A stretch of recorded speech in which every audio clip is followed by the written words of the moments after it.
Hi, welcome all to our Mind Speak series to educate and our community on the new uh, trends happening in IPA. And today topic is 4 steps to lead change management for IPA. IPA stands here for Intelligent Process Automation. It quite differs from conventional RPA because in IPA we are using uh, non-conventional RPA tools which are beyond screen scraping and they use unstructured data. They use various machine learning algorithms. So it is more comprehensive than a conventional RPA. And today we also have with us Esther, who is presenting this topic with us. Welcome, Esther. Thank you for your time. Thank you for having me. Yeah. And Esther is a very well-known name in change management in Australia. She has been working with various senior leaders and business owners to build change capability across the organization to achieve efficiencies and benefits from change. Change is an integral part of any major project because it impacts the org structure, it impacts the processes, it impacts the roles and responsibility of people, human, and now with adding one more element or dimension of robots, it has a multiplier impact on the change management. And it is honor today that we have got Esther with us. She has authored a book on change management, leading technology-driven transformation, which is available across major bookstores across Australia on brick and mortar shops and also online. She has worked for various marquee clients in Australia like AMP, Macquarie, NAB, Qantas, to name a few. Just a couple of housekeeping, things which I want to tell that the candidates will be on the mute mode. They can submit the questions via chat, and panelists will respond back to them.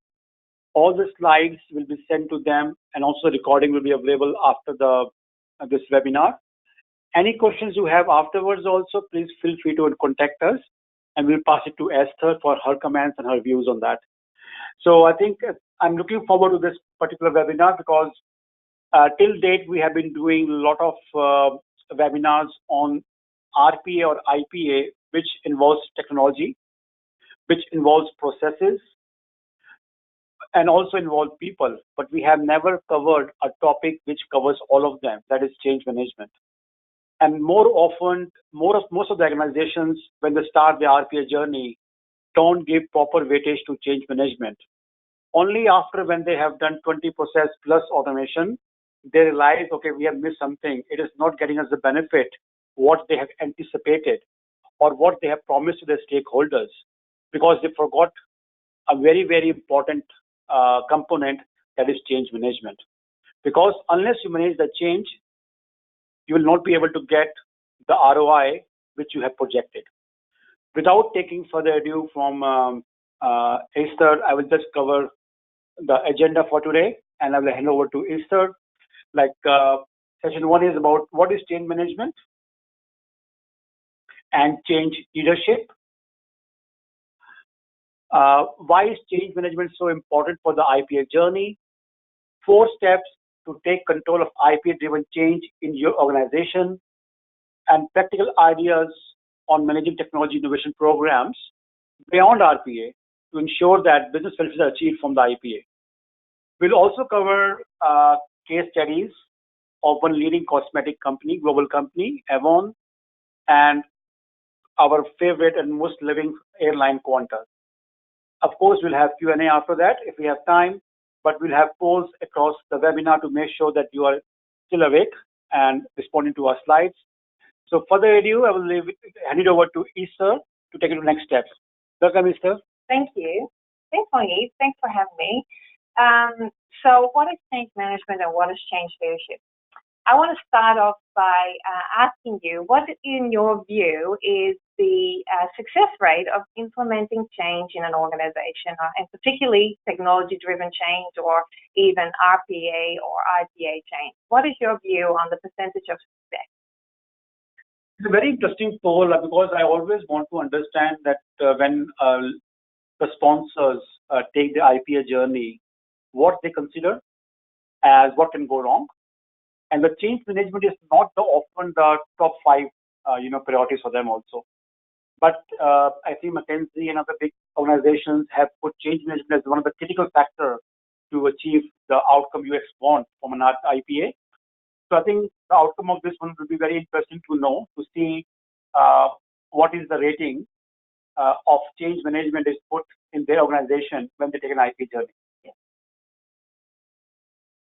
So we are collecting the responses, from the audience.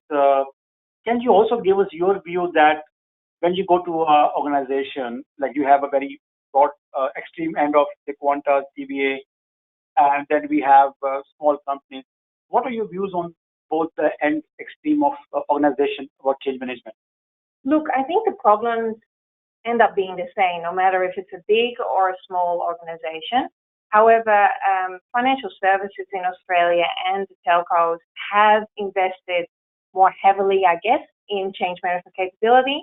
Some organizations of these sizes, these big corporates, have literally like 70, 80 change managers on their book, and they distribute them across all their initiatives in the organization. And smaller organizations tend to not have access to that kind of resourcing. So the results are also very, very in favor of 90% of people think that change management is very critical.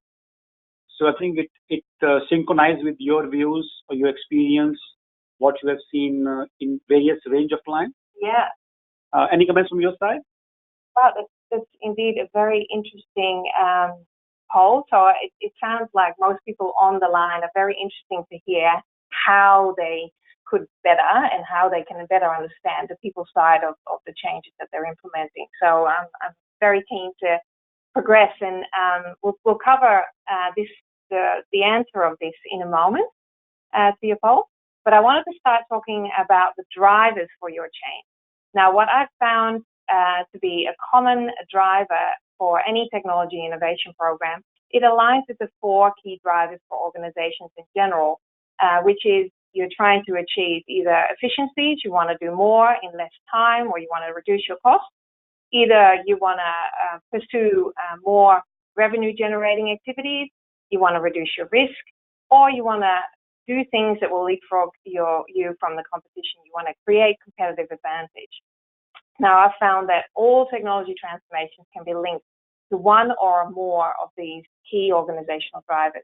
Although most of the time we don't spend enough time to actually articulate that, and that is probably a big part of my message today as well, but we'll cover that in a moment.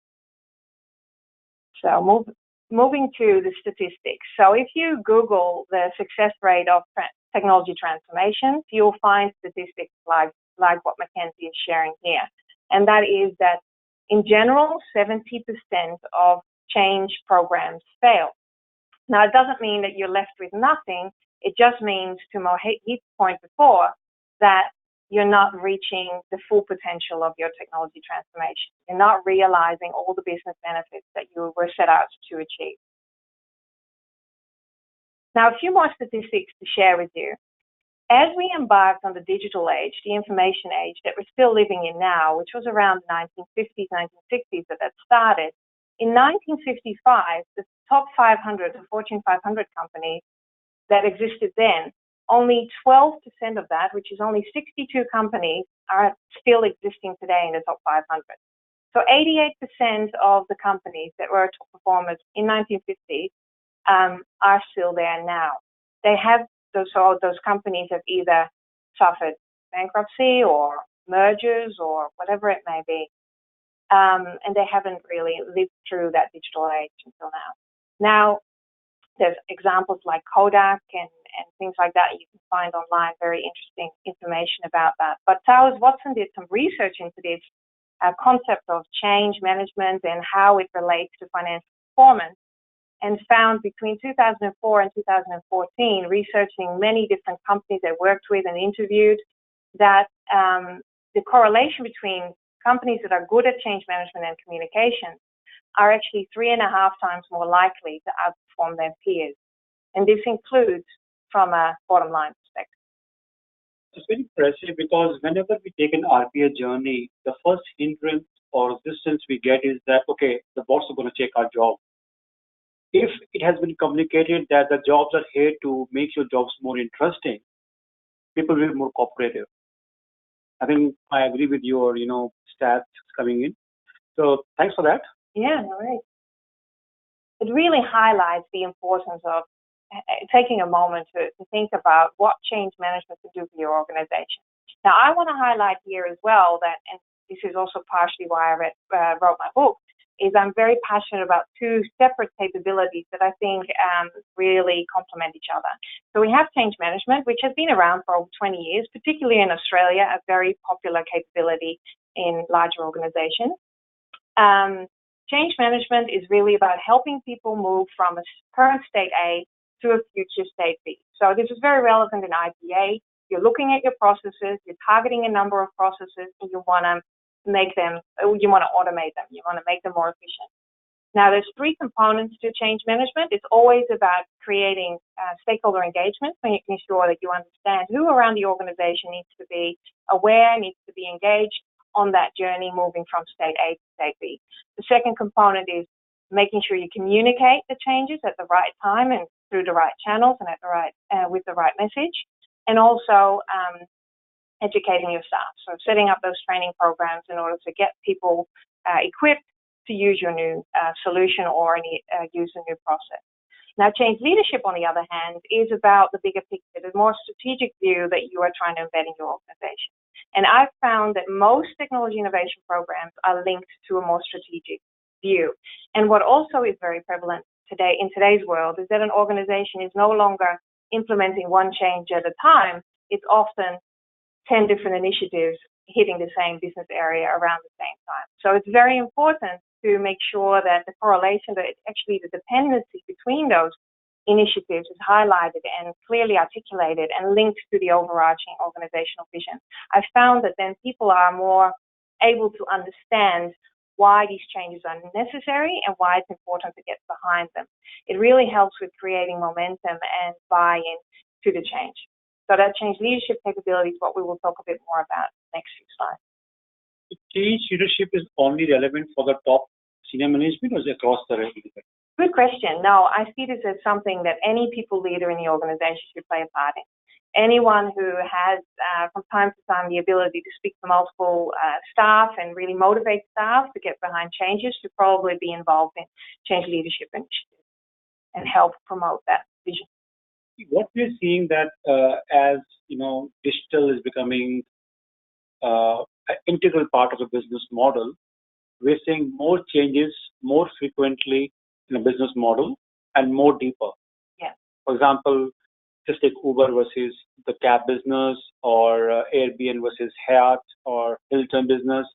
They are more deeper, and it is happening more faster. Yeah, faster paced and more complex as well. So do you think they have a time to plan for change management when it's happening so fast? Yeah, that's a good question. I personally haven't worked in Uber, but I'm very curious inside Uber or Google or Apple as to how they do that. But what I find those organizations have very clearly is a very simple and clear vision. I think anyone in that organization will understand what they're trying to achieve. Uber was obviously disrupting the taxi business and saw an opportunity to give a better product and a competitive advantage to their clients.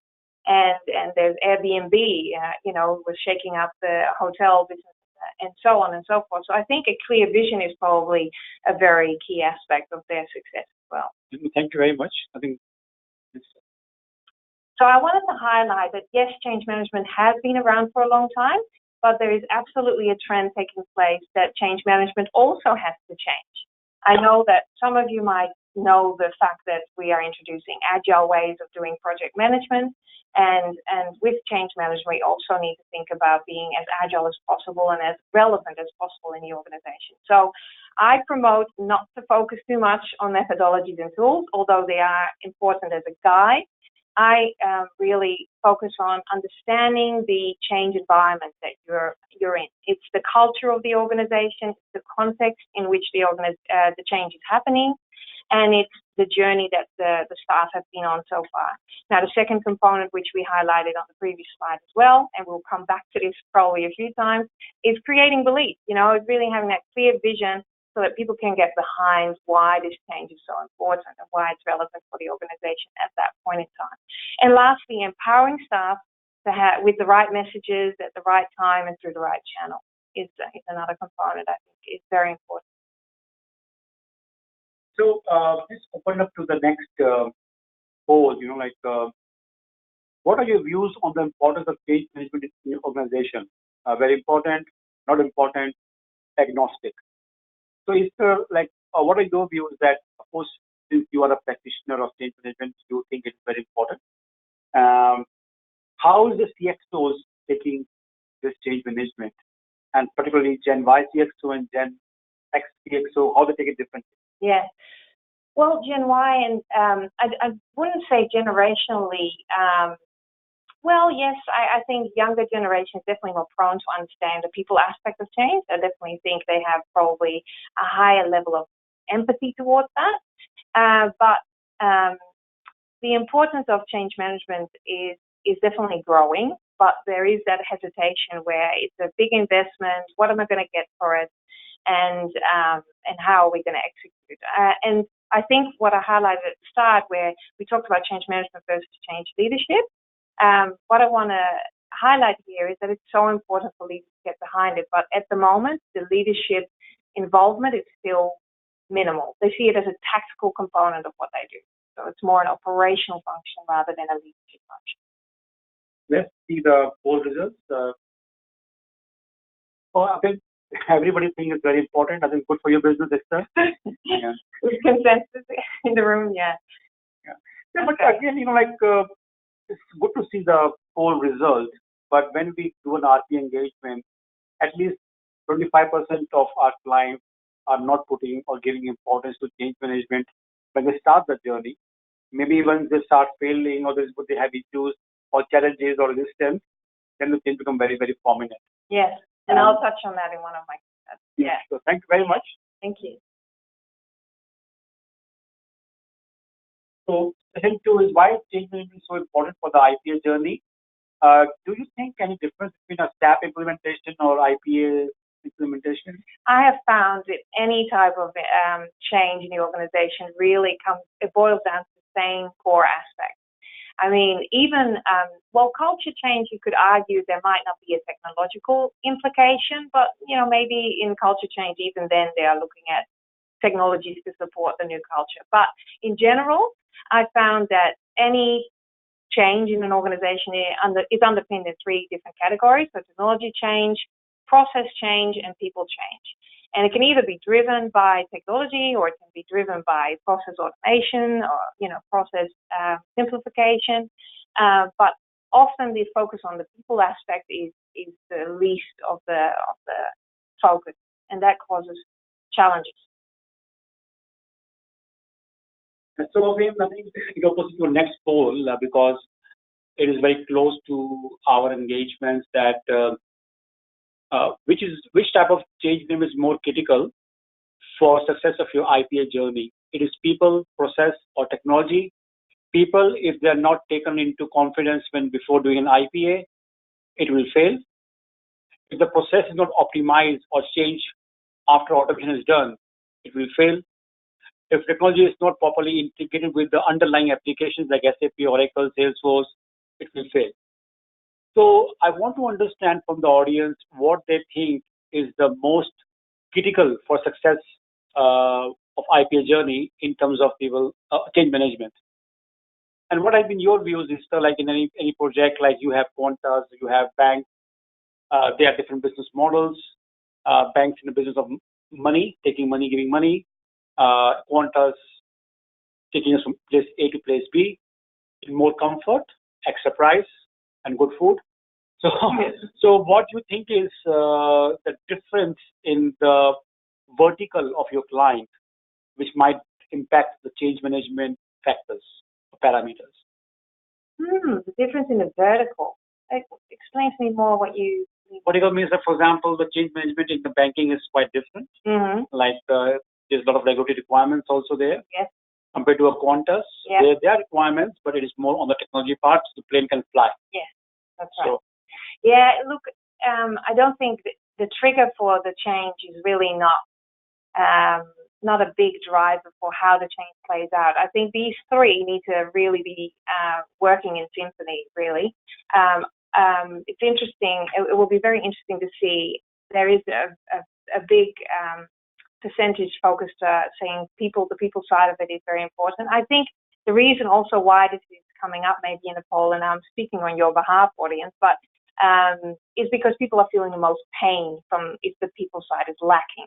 Look, in my experience, the technology is obviously a really crucial aspect to make benefits be realized, but it needs to be happening in symphony with the process optimization, the to-be processes being properly mapped, and also the people being engaged at the right time to really influence how that technology is being implemented, how it actually is customized to make it work for that organization. There's also a fine balance actually in customizing it enough for the organization and not customizing it too much.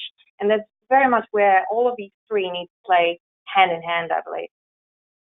I think I also agree with the result of the poll that people are the most critical factor in change management for IPA to be fruitful. Because if they're not with the vision of automating the processes using technology, nothing can succeed. You can have various processes, you can have various technology, but the people remain the constant. Yeah. And that they become the most constant factor for success for any engagement or any IT projects.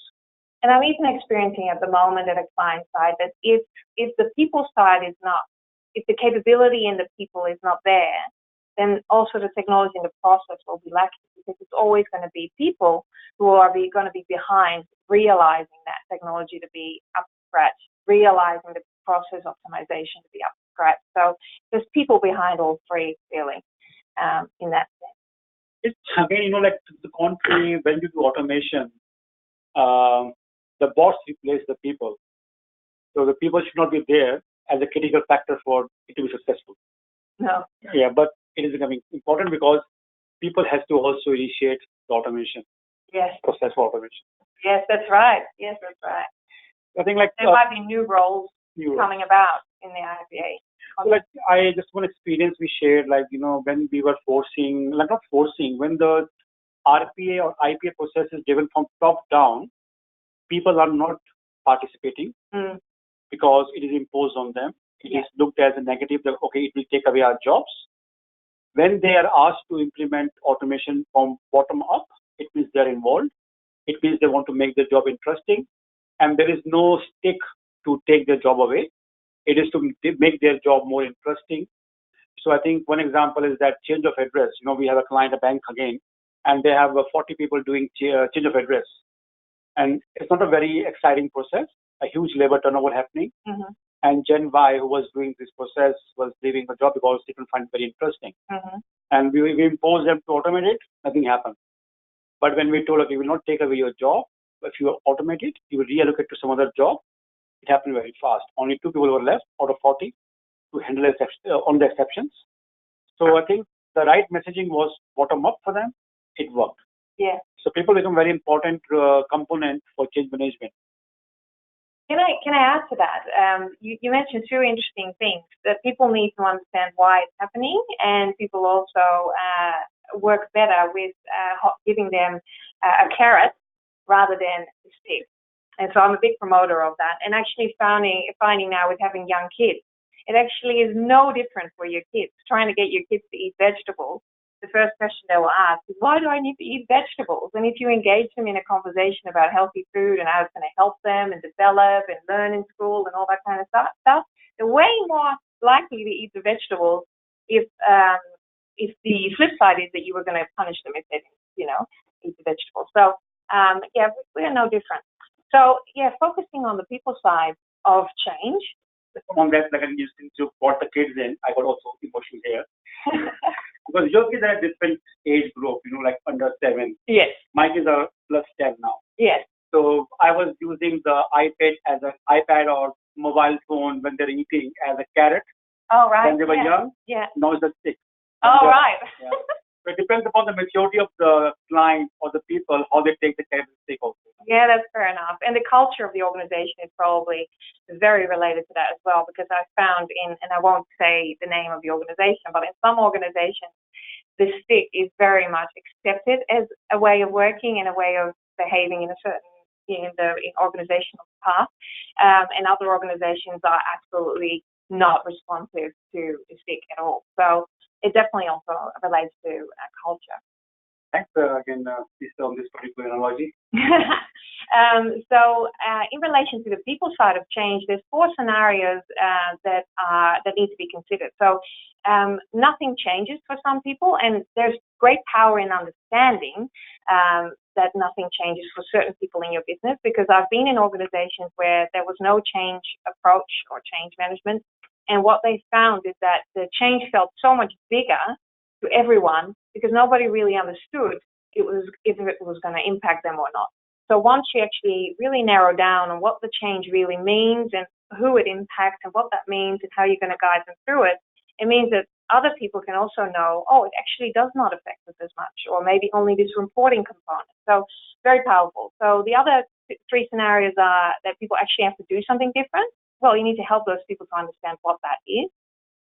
Their roles can change, their responsibility can change, and other people may lose their jobs. Now, in advance to this webinar, we got some feedback around what is the right time to communicate if people are going to be losing their jobs. What's the right time to engage the broader staff on this change journey? Now, I would like to say that there's actually no silver bullet for that, unfortunately, but it's important to think it through very well. So to strategize this very early on, engage your key stakeholders, which means your people leaders around the organization, to really carefully plan for when the right message should be related to the staff. I think we started the journey at one of the leading bank in Melbourne 5 years back, and we were told not to speak to media because it is a trade union issue. FSU will look at much more, concern. And now when we start a journey at a bank, another bank in Melbourne or in Sydney, they say, please go to the media because we want to take the media that we are doing automation. We are a leading edge technology bank. So I think in all 5 years, the message is the same, but how it's been taken by the employees and the stakeholders has changed. Yes, very good.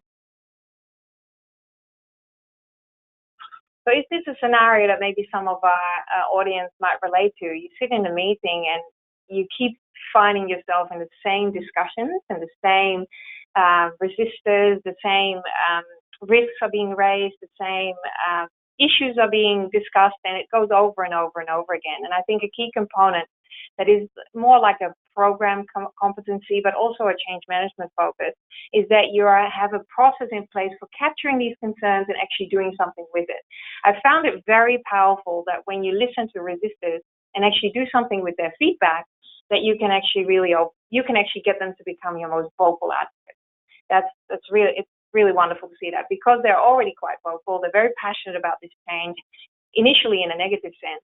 But then when you start to give them a voice and you really get to understand what their concerns are, and they might be very valid concerns, if you start to actually work on those concerns and mitigate them, you can really have them as your vocal advocates, which is very powerful. A bank or airline? Yeah, it could be very well a bank because they're very properly dressed in their grey suits. And there's no Gen Y also properly dressed? Yeah. And here's a couple of news clippings from the internet, but I wanted to zoom in on this is just to show that big organizations that we all really know very well are also impacted by transformation failures. Avon is one big example. Avon is a global multi-layer marketing organization. It sells makeup through consultants across the world. It's about 6.4 million, or at the time there were 6.4 million consultants. And what they decided was, as we go back to those 4 pillars of what drives organizations, they wanted to create a better customer experience, they wanted to become more efficient, and they wanted to help their consultants doing business. So they decided to engage staff and implement a new enterprise resource planning system in their organization. Now, they started this in 2009. They spent a lot of money, and they were ready to roll it out as a pilot in Canada. And when they did that, somewhere between 2012 and 2013, it failed miserably. It didn't only stop daily operations, it actually made the consultants just leave Avon in numerous, like in very big numbers. So they decided to shelve the program and not roll it out further across the globe, and they had to write off about $125 million off their balance sheet. So what they found was, yes, they trained their staff probably about a couple of days to a week or two before they went live, but they hadn't engaged their staff in what was the best way to implement SAP for them. So the processes that they were used to and the way they were intuitively using their existing system was not really taken into consideration for the new solution that they were getting. So it was very disconnected from people on the ground that were going to be using. People can't be the best judge of the best practice to roll out SAP because they're not SAP experts. Yes, that's true. So that's why it's very important to bring the two together. So the people on the ground that are doing this day to day, that are engaged with their clients, that understand the organization, the products deeply, and then the SAP experts that can then link up the quality of the technology with that process and make sure that you actually improve those processes for the better.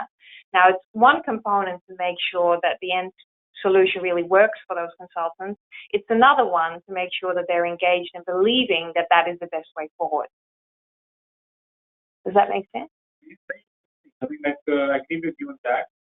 See, nobody will be expert on the tools. Like if you look at SAP implemented company A, B, C, D, E, employees that those companies are not expert. Yes, but right. They have different outcomes. Yes.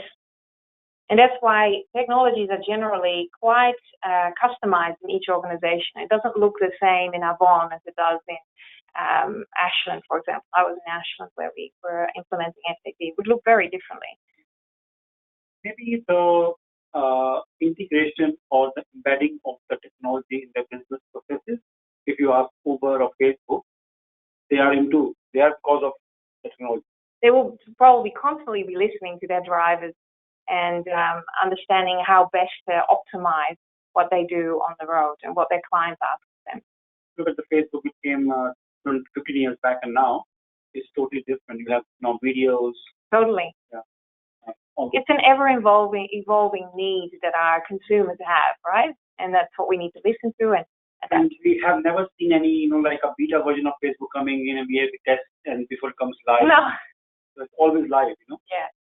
But I'm sure there have been groups that they've consulted that might have tested something in the background before it went live. Maybe it depends upon, for example, what happened with Cambridge Analytica. You saw that, Netflix stuff. So, like, during Trump, they had 5,000 data points on every American citizen before the poll, where you are. So, yeah. I mean, they are more business-driven than consumer-driven. Yes. That's why I think launching a tender on a Facebook will fail. Because it's more exposed. Yes. Compared to a tender on a Facebook will work more. Yes. Again, my knowledge. Yes.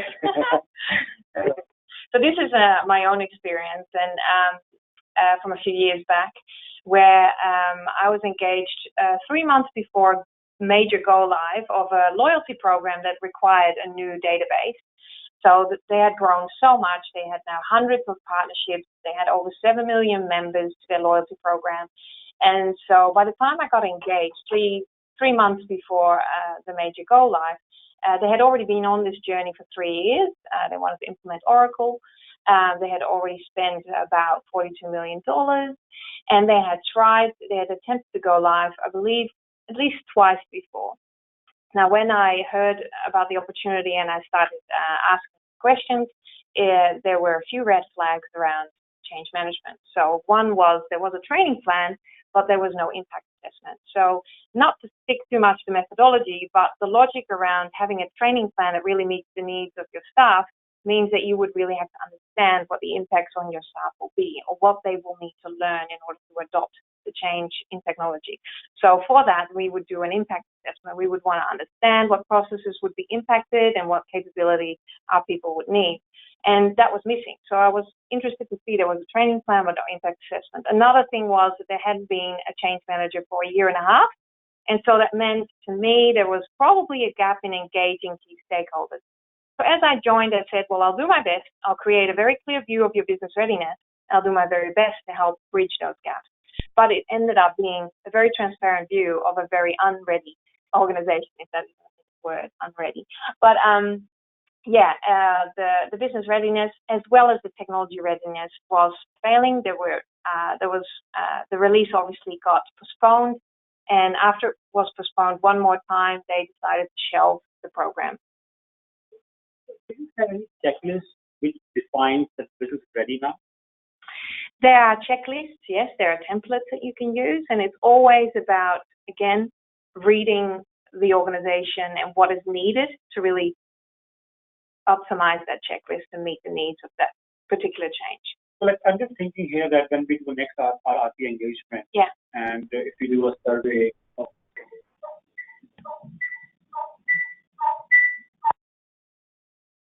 so when we do a survey that, for example, like, are you open for automation, which might make your job interesting, or you might lose the job?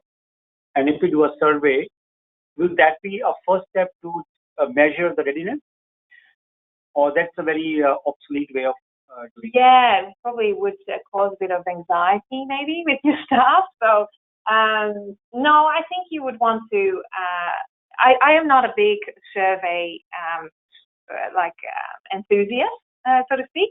I think you can read business readiness from a lot of ways. If you understand the gap between current state and future state, and you haven't trained your staff, you can pretty much know that they won't be ready to actually stop.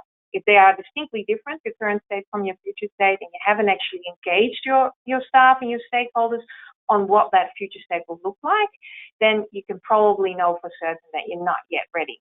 And then you look at the timeline you have to actually start engaging your staff and start training them. And if that's only 2 weeks and the changes are fast, then you know that your business readiness is going to be great. So it's really more about applying common sense of facts that you have rather than doing a survey in my opinion. But there are a lot of change practitioners that do use surveys and they do work for them. In my opinion, you just look really at the facts, at the changes that you've identified and how to overcome those gaps. And do you have any platforms or tools which can be used to start any engagement for change management? How do you start the engagement for change management? Stakeholder engagement, in my opinion, always starts looking at the org structure. You just look at the org structure, look at all the key leaders that are there, all the key teams, and particularly if you have a process automation change, you look at which one of these teams would be either directly or indirectly impacted by that particular process.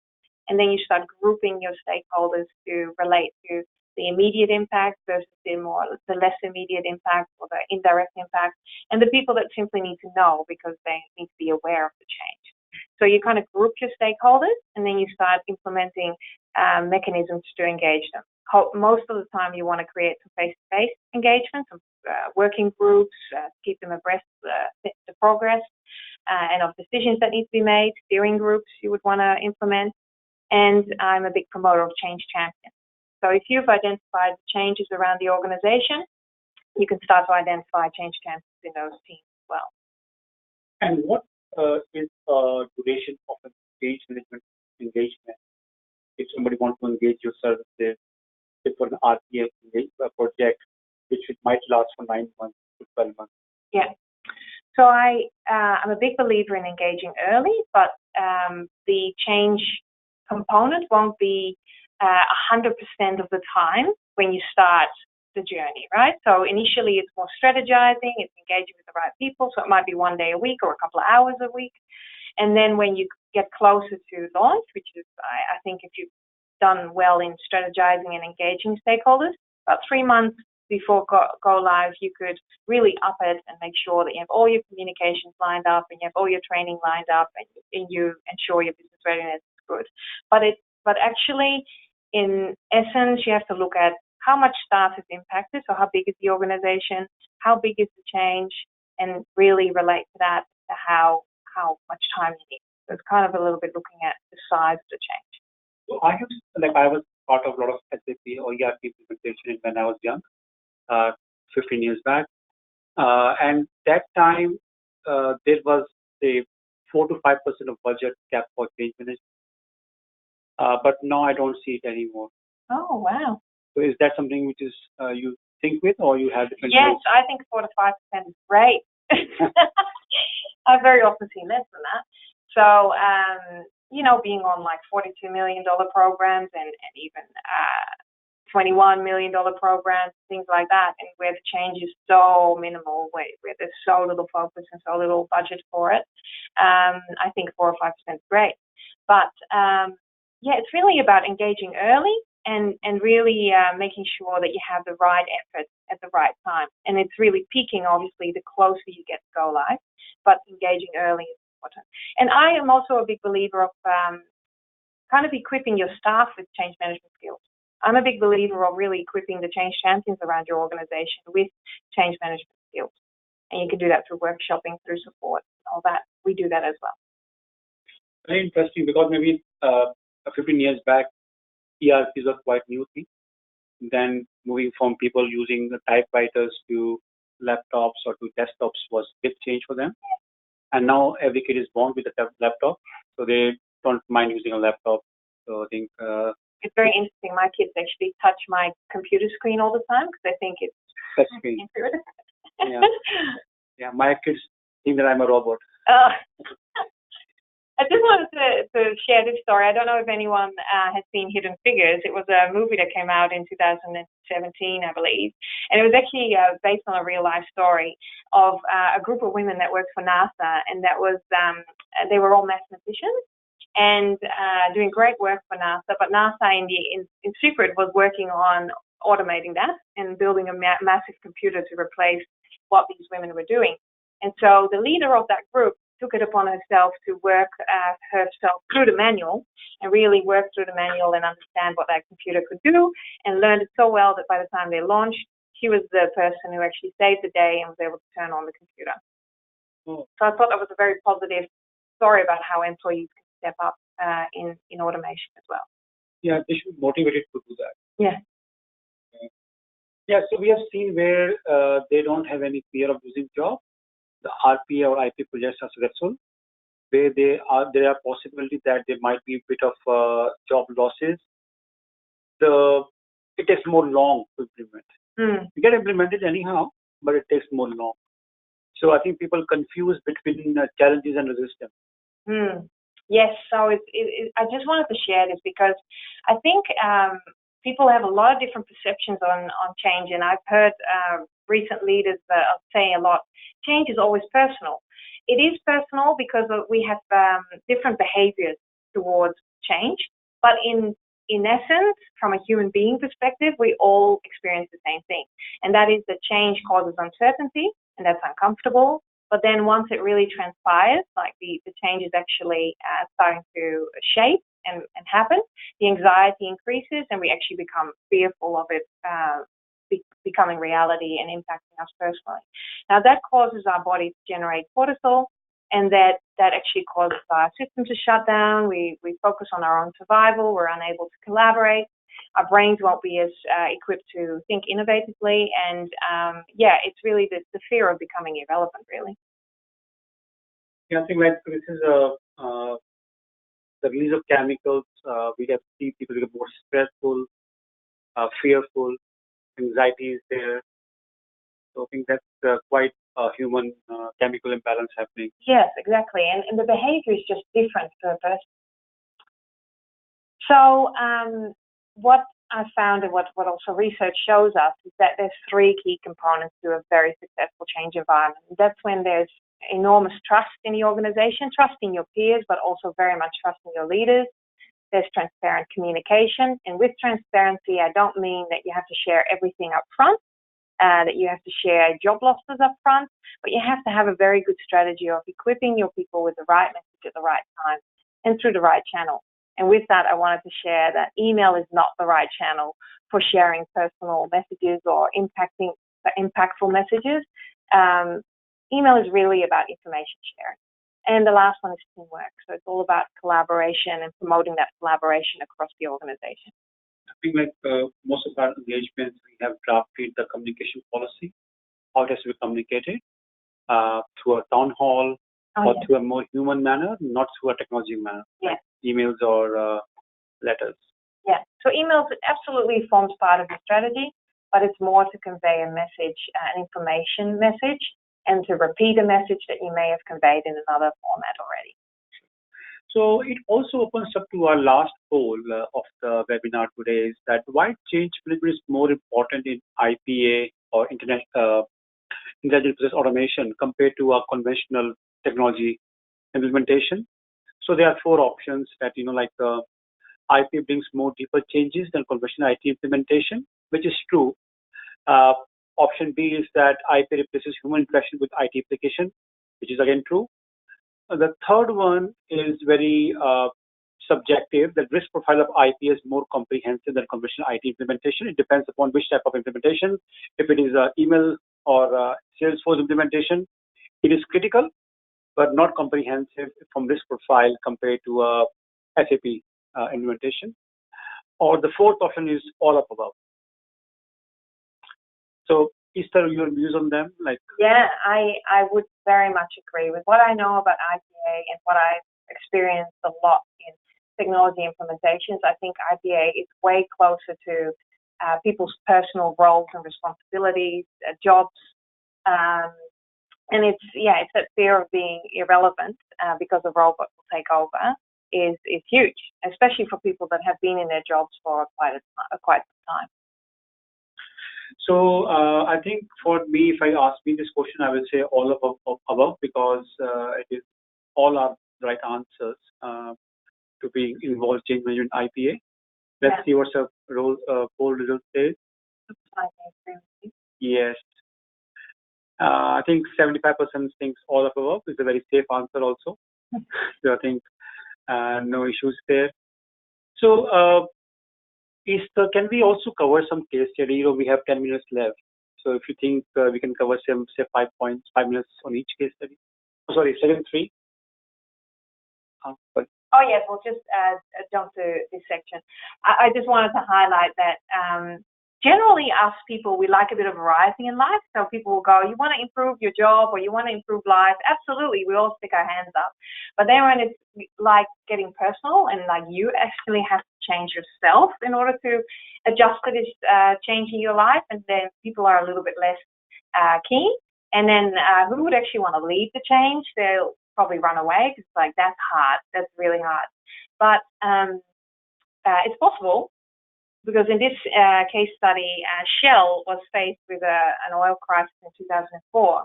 And this CEO, Jeroen van der Veer, who's actually from my home country, it's well documented that he actually applied change management methods to get through that crisis.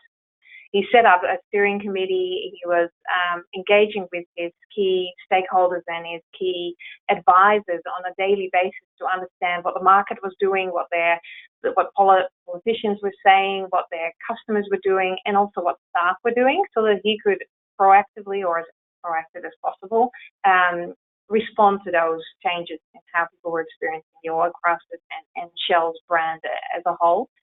And he was also very strong in communication.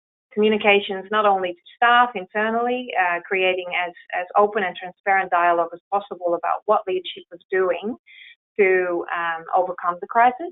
So to really equip their staff with messages of empowerment, like we're doing these things to overcome this, and really sharing that, but also externally making sure they kept politicians abreast of what they were doing and that they were doing the right things, as well as the marketplace as appropriate. So he was really focused on those 2 key components, which form part of change management as well, and change leadership.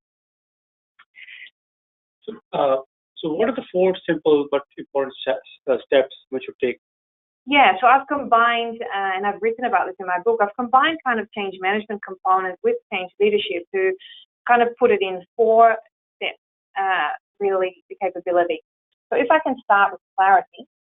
So clarity, I found, you could say that you want to start with the context step, but they're interchangeable. But my experience is that we start with clarity. We want to be incredibly clear about what it is we want to achieve, what it is we want to implement in our organization. So in the case of IPA, what processes are we automating? What robotics do we want to implement? Now, the next step is to really link that to your bigger why. What's the purpose of your organization overall? And so I love this, and I've read Simon Sinek's watch his videos or follow him because he's got some really great content on how to really motivate your staff through the purpose of your organization. Rather than what you do, you focus on why you do it. That's the power of organizations like Apple. They really are about being non-conventional and being, disrupting. And that's what people want to follow. They want to be part of that. And that's why they buy Apple products. So it's really that bigger purpose that an organization has that people will link themselves to. It's the same with change in an organization. If you have a very clear purpose and why, people actually have the ability to get behind it and they understand it better. The next step, and I've probably banged on about this a little bit already, is about collaboration. We have to make sure that we collaborate not just with our own teams, but really across the organization with people that we either directly or indirectly will be impacting by the process automation or by the technology change. And lastly, we've touched on this briefly as well, is have processes in place, and even that engagement strategy is very important for this, to really raise risks and issues proactively and have the controls in place to mitigate those risks proactively. That's a very powerful step as well. So just bringing together change management and change leadership from the tactical side of change management and a more strategic, visionary leader of change kind of side, it's really important to help your staff not only get through change better, but even be able to excel during times of change and really contribute to it and help you realize your benefits. So, I think we have a very 8 minutes left for this webinar. So I would like to ask some questions after this session. So about the last, what effective ideas to manage technology programs to ensure that benefits are achieved? Yeah. So what are your views on that? Yeah. So I touched on this before because I don't want to bring new concepts in, because the bottom line is really about understanding the environment in which you are implementing the change. Have your staff been through a lot of change recently? Is there a lot of other noise happening in the organization that you need to consider? So really understanding the change environment, what's the culture of the organization? It's kind of going back to our conversation about the stick and the carrot. Some organizations work better with the stick, others don't work at all well with the stick, and you have to look at what's the carrot for your staff to help the change. Creating belief. So there's often very little time spent on creating a clear and simplified message around why this change is needed.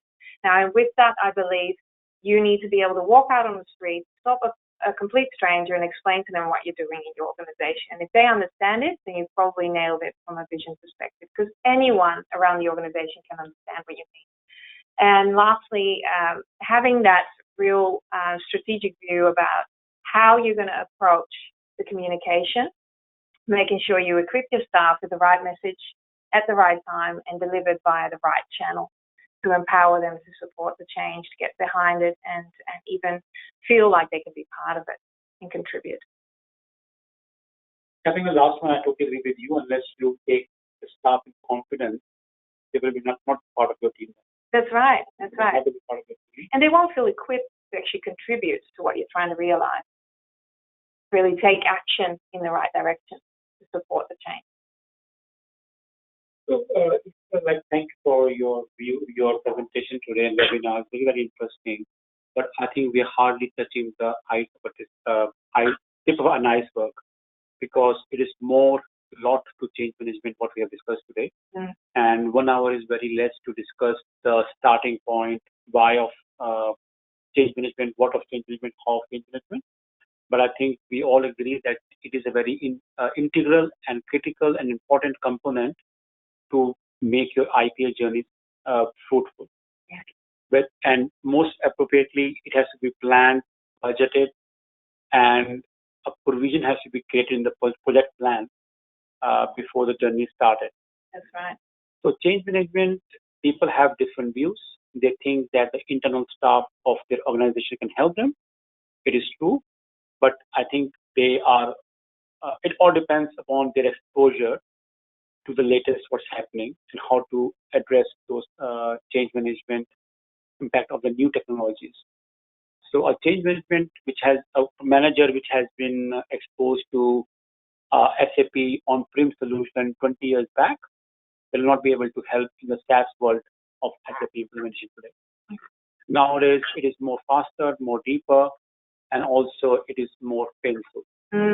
So I would like to understand from you is that, do you think that with the change or evolution of technologies, has the change management methodology also have evolved, or is it still the same? It's probably not evolved enough, to be honest. Yes, that is a challenge that we face absolutely as well. That we need, and there are actually papers out there about this, about the fact that we need to develop a new way of looking and being relevant as change managers in the organization. And there's absolutely really great practitioners out there that really read the environment very well and are very adaptable and applying the skills that they have and the tools that they have appropriately. But the methodology is somewhat sometimes the theory, it's not the practice, the actual theory. So you kind of have to really be empathetic to the environment. That's an important component of change management. So we have two questions and I would like to cover them. Would you have any tips or recommendations for change management where the change outcomes will result in the biggest impact to our offshore-based BPO partners? So I think I can understand this client of ours who is currently a BPO company, a company which is using a BPO partner to automate a BPO partner, and now if they automate that process, the BPO partner will get impacted. So, do you have any tips or recommendation for change management for that particular client? Well, it's again about early engagement, making sure all the people leaders are engaged to create the best strategy possible on informing and equipping staff with a way of how they can either maintain some level of employment, or if they are going to be moved on, that there is a way to support them in that process. And so it's really about working with the people leaders of that partner to give them sufficient time to plan for the change and engage the right stakeholders around that change. Really is related to all the components we've spoken about. It's making sure you give them sufficient time to plan those steps carefully. Because what I've seen most of the time, when change really falls over, is when we do it last time. Yeah, so I totally agree with you on that. It has been built in the plan. Yeah. So it leads to second question asked by the audience. You have mentioned that change is often not adequately funded in the project. Have you found any particular approach to avoid which avoids this outcome better than others?